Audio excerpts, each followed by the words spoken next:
Ընդեղ եմ չէ բացում, որ իմանաս հետո մյուս անգամ ինչի վրա պետք է աշխատես, շատ հետաքրքիր հարց է։ Չեմ կարող պատասխանեմ այդ հարցին։ Ստանդարտից դուրս մարզիկ եք։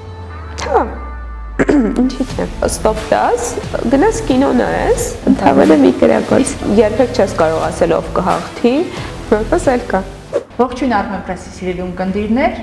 սպորտ զրույցում այսօր հյուրընկալել ենք աշխարհի գավաթակիր, Եվրոպայի առաջնության արծաթե եւ բրոնզե մեդալակիր, երկու օլիմպիական խաղերի մասնակից Հրաձիկ Էլմիրա Կարապետյանին։ Էլմիրա, շատ շնորհակալ եմ մեր հրավերն ընդունելու համար։ Ես եմ շնորհակալ հրավիրելու համար։ Օրեր առաջ կայացավ Եվրոպայի առաջնությունը եւ դուք դարձաք արծաթե մեդալակիր, պիտի խնդրեմ, որ ընդհանուր ամփոփենք եւ արդյոք այդ պահի համար արծաթը մեր առավելագույնն էր։ Իրականում շատ լավ էի պատրաստվել Եվրոպայի առաջնությանը ու չէ արծաթե առավելագույնը չէր, որը կարող էր լինել այդ օրը։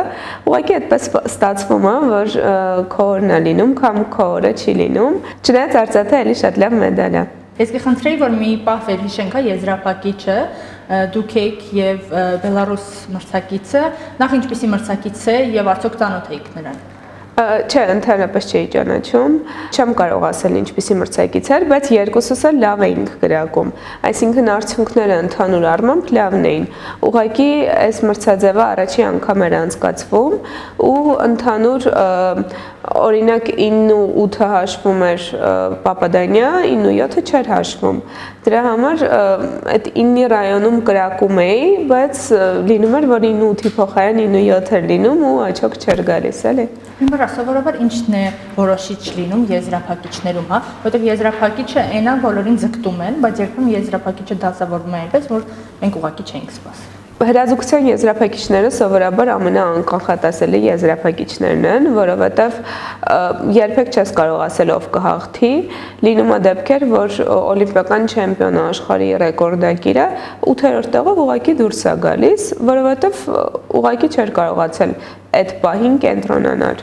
Ամենակարևորը ինձ թվում է կենտրոնացումն է, որ կարողանաս հենց այդ պահին մտնես աշխատանքի մեջ։ Այս Եվրոպայի առաջնությունով ձեզ համար սկսվեց դեպի Լոս Անջելեսի օլիմպիական խաղեր տանող ճանապարհը, ինչպիսին էր, հա, արծաթ էր եւ կարևորը այս դեպքում մեդալն է, շատ լավ մեկնարկ կարող ենք համարել դեպի Լոսի խաղեր։ Իրականում ամեն օլիմպիական խաղերից հետո դու մի հատ դատարկություն ես զգում ու այդ դատարկությունից հետո պետք է ինչ-որ ձև քո մեջ գտնես այդ մոտիվացիան, հետ գաս ու նոր ցիկլը սկսես, այդ 4 տարվա ցիկլը սկսես։ Ու ես շատ ուրախ եմ, որ իմ այդ ցիկլը սկսվել է մեդալով, որովհետև ես իսկապես շատ լավ պատրաստվում էի այս առաջնության համար ու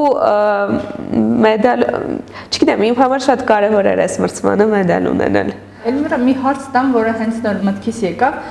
սովորաբար մարզիկները ավելի մեծ արդյունքների հասնում են երիտասարդ տարիքում, խոսքը օրինակ ծանրամարտի կամ մշամարտի մասին է, բայց հրաձգությանը դա չի վերաբերվում, դուք տարիների հետ ավելի շատ թրծվում եք եւ ավելի ստաբիլ արդյունք ցույց եք տալիս տարիների ընթացքում, թե ձեզ մոտ էլ երիտասարդությունը մնում է երիտասարդ։ Խնդիրը կայանում է նրանում, որ ես երիտասարդ տարիքում սպորտսմեն չէի։ Այո։ Մի քանի օր առաջ հենց այդ էի ասում ամուսնուս, որ Արտուր Դավթյանի հարցազրույցն էինք նայում, մենք նույն տարիքի ենք համարյա ու ինքը զբաղվել է մարմնամարզությամբ 5 տարեկանից, ես հրաձգությամբ զբաղվել եմ 19 տարեկանից։ Ինչը նորմալից դուրս է։ Հա, ու նայում էինք ու ես ասում եմ պատկերացնում ես մարդը 5 տարեկանից է նույն ճանապարհը անցել,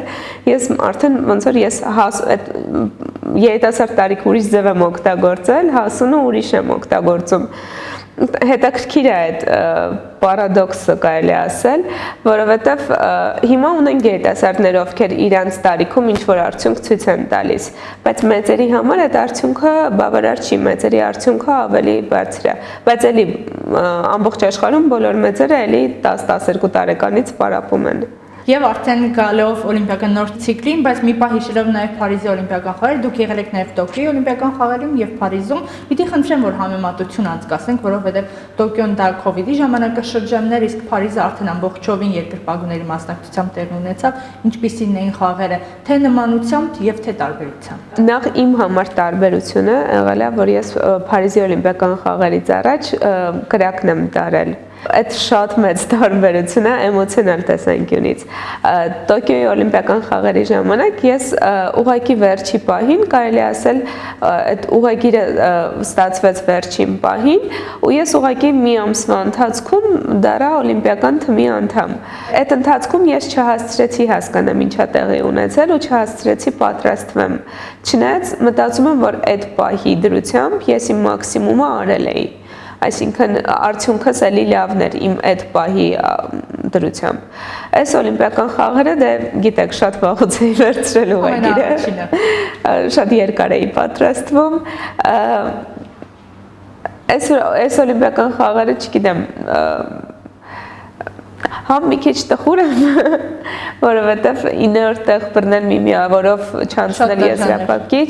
հա, այդ էմոցիոնալ տեսանկյունից այդ դաժան է։ Բոլորը մտածում են ավելի լավ է, ոնց որ ավելի հեռու տեղ բռնես, բայց չէ, իմ համար հենց լավ է 9-րդ տեղն էլ է շատ լավ լինել 9-րդ տեղում չանցնել, որ իմանաս հետո մյուս անգամ ինչի վրա պետք է աշխատես, որ այդ փոքր սխալը չանես, որտեղ 9-ից դեպի 8 ու 1 արդեն շատ փոքր քայլեր ա մնում։ Հա, ընդհանրապես մի կրակոց։ Իսկ ինչ սովորեցրեց Փարիզ 2024-ը որպես հրաձիգ։ Շատ հետաքրքիր հարց է։ Ավելի շատ ինձ ուժ տվեց կարելի ասել 2024-ի Փարիզը, որովհետև ես տեսա, որ ես կարամ անեմ։ Այդ շատ կարևոր է, որ դու ես շատ ինքնավստահ մարդ եմ,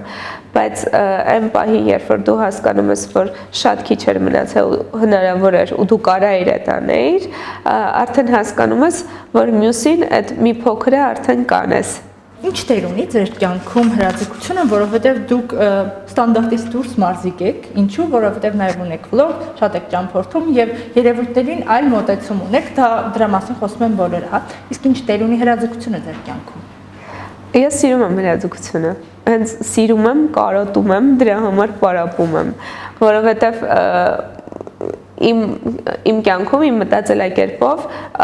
ոչ մի մարդ չպետք է անի այն, ինչ ինքը չի սիրում։ Այսինքն, եթե դու քո կյանքում ինչ-որ մի բան անում ես, պետք է սիրելով անես։ Այն պահին, երբ որ դու չես սիրում, կամ այն պահին, երբ որ ես հասկանում եմ, որ ես ինձ պետք է ստիպեմ գնամ պարապմունքի, ու այս արդեն առաջին դեպքը չի, որ ես, որովհետև հնարավոր է առավոտը զարթնել ու մտածել, որ չեմ ուզում այսօր ոչ մի բան անեմ, այդ տարբերակով մեկը պետք է վեր կանաս ու գնաս պարապմունքի։ Բայց եթե արդեն մի քանի օր դու քեզ ստիպում ես, ավելի լավ է ստոպ տաս, գնաս կինո նայես ու հետո մի երկու օրից կկարոտես նորից հետ կգաս։ Ես չգիտեմ, ես կարոտելով եմ գնում հրաձգության։ Ես երբ որ գնում եմ պարապմունքի, ասում եմ նենց էի կարոտել, կրակել է։ Էլմիրա, սպորտի հոմանիշ բառը դիսցիպլինան, հա, մարզիկները, ովքեր ուզում են, չգիտեմ, հասնել են բաղձալի արդյունքին, ինչպես օրինակ Եվրոպայի արծաթե մեդալին, հա,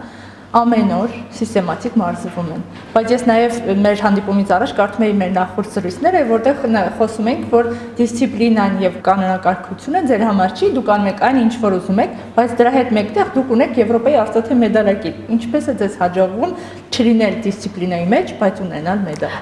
Դիսցիպլինան մարդիկ տարբեր ձև են հասկանում։ Ենթարկվել ուրիշի գծած դիսցիպլինային, այդ մի բան է։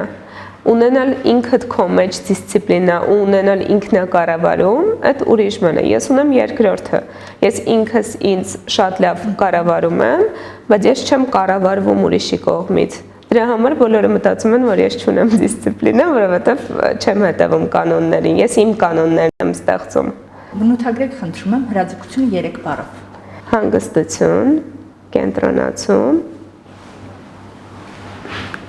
հավես։ Իմ համար հավես է։ Բնութագրեք ձեզ 3 բառով։ Ժպտերես, գունավորակնոցներով,